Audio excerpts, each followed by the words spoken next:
Hey YouTube, I have another question. Who created God? And where did God come from?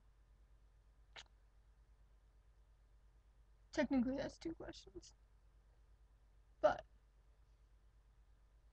it's a common argument from atheists and skeptics that all things need a cause. Hmm? And then God must also need a cause.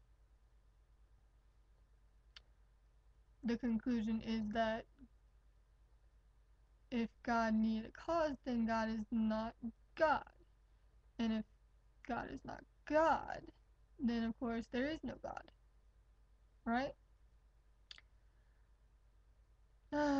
So this is a slightly more sophisticated form of the basic question, who made God? Everyone knows that something does not come from nothing. So if God is a something, then he must have a cause, right? The question is tricky because it sneaks in the false assumption that God came from somewhere, then asks where that might be. The answer is that the question does not even make sense. It's like asking, what does blue smell like? Blue is not a category of things that have a smell.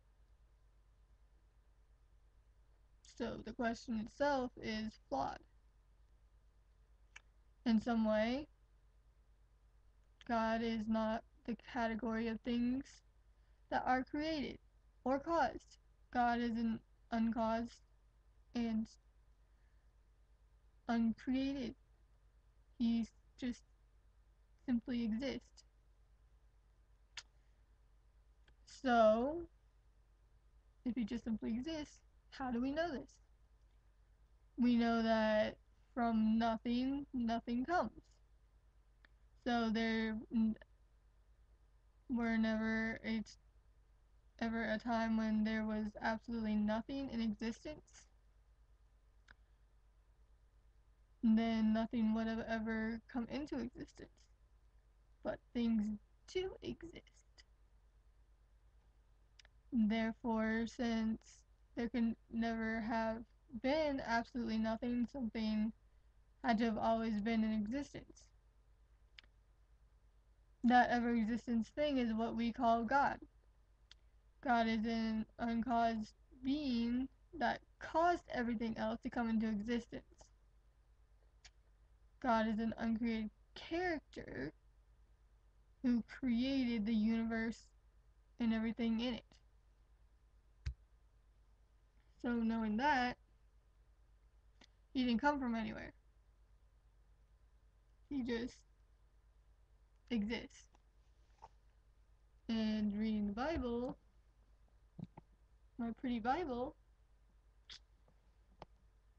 it will tell you not how he existed or how he came into existence. It will only tell you of how his life, his love, and how he came to forgive mankind for its sins. And that's all I have.